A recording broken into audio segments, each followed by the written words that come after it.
ओम शांति।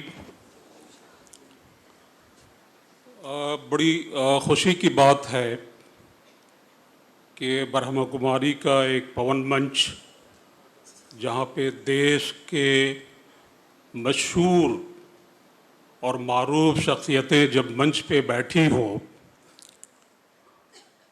और जो ऑडियंस में पूरे देश से आए हुए लोग के सामने जब अपनी बात रखने का मौका मिलता है तो दिल में बड़ी खुशी होती है और दिल ये चाहता है कि कुछ चीज़ें लोगों के सामने इस तरह से रखी जाएं ताकि उन्हें कुछ फ़ायदा हो और यहाँ से कुछ चीज़ें लेकर जाएं, सीख कर जाएं। मैं बहुत बहुत आभारी हूँ करनाल का, दीदी प्रेम का, दयाल भाई का, मृत्युंजय भाई का, जो कि मुझे पर्सनली न जाने कितने सालों से जानते हैं और उनसे बहुत से मौके पे सीखने का और अपनी बातों को उनके साथ बांटने का, शेयर करने का मौका मिलता है। मैं एक ऐसा शख्स हूँ कि जहाँ जाता हूँ सोचता हूँ कि नई चीज़ ढूंढी जाए, निकाली जाए,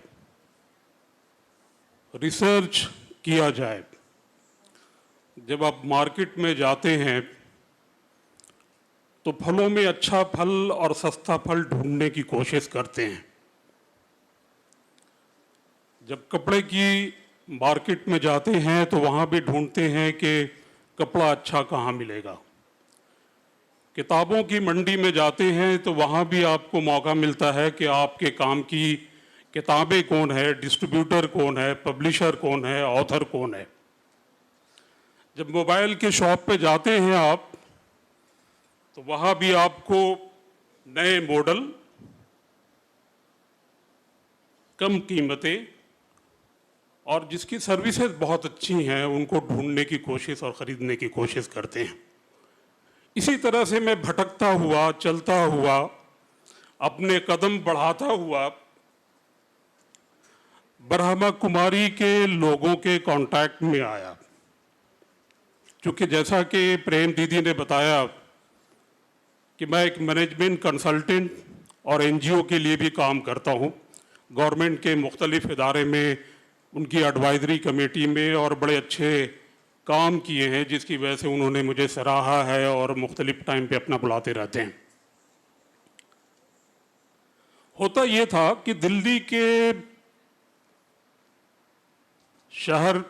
शहर में बड़े अच्छे अच्छे प्रोग्राम होते हैं और उन प्रोग्रामों के लिए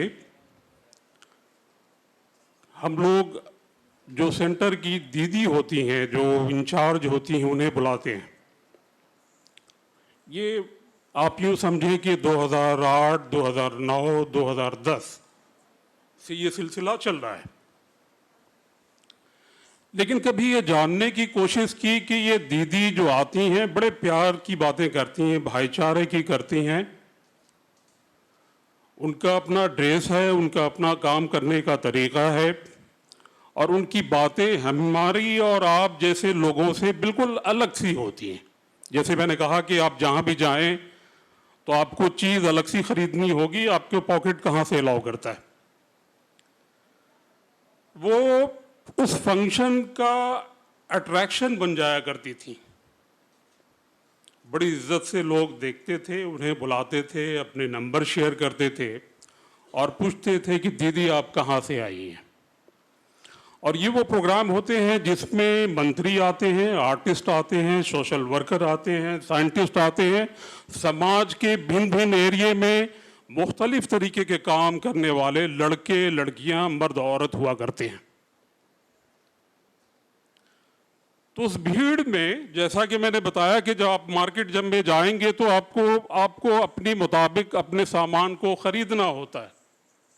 उसी तरह से बहनों का बड़ा योगदान है और बहनों ने इस देश के अंदर ही नहीं, देश के बाहर एक ऐसा रंग बनाया है, एक ऐसी इज्जत बनाई है, एक ऐसा दर्जा बनाया है, मुझे नहीं लगता कि इस देश के अंदर और देश के बाहर ऐसी कोई संस्था हो जिसको हम इनके मुकाबले में खड़ा कर सकते हैं। मैं एक मुस्लिम हूँ, इस्लाम धर्म को फॉलो करता हूँ। दोस्त ने पूछा, कहाँ जाते हो यार, क्या काम करते हो? अरे यार, कहाँ, किस चक्कर में? बहुत मुख्तलिफ तरीके के लोग होते हैं, लेकिन हम लोगों का जहन वो एक पत्थर की लकीर होता है। चीज़ों को समझते हैं, लोगों को जानने की कोशिश करते हैं, और इनके वीडियोस, इनके कॉन्फ्रेंस, इनकी वेबसाइट पे सारी चीज़ें मौजूद हैं, कहीं भटकने की ज़रूरत नहीं है। आप किसी भी एक सर्च इंजन पे एक छोटी सी चीज़ सर्च कर लें, सारी चीज़ें आपको मिल जाएंगी।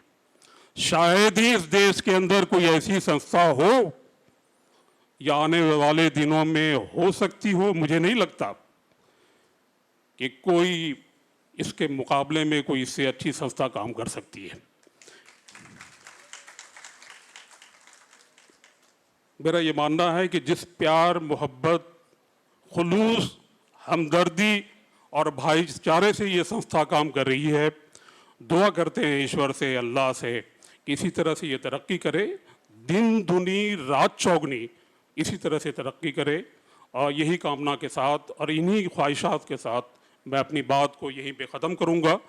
और यही भी ख्वाहिश होगी कि जब भी आपको भी मौका मिले, जैसा कि मैंने शुरू में कहा, अपने जहन को दौड़ाएं, दिमाग के घोड़ों को खोलें, अकल के नाखून लें, और अपने दोस्तों को बताने की कोशिश करें कि ब्रह्मा कुमारी भी एक कोई संस्था है जो देश ही नहीं, देश के तकरीबन और देश के बाहर तकरीबन 140 ममालिक में बहुत ही उम्दा, बड़ी खूबसूरती से काम कर रही है। बहुत बहुत धन्यवाद, बहुत बहुत शुक्रिया।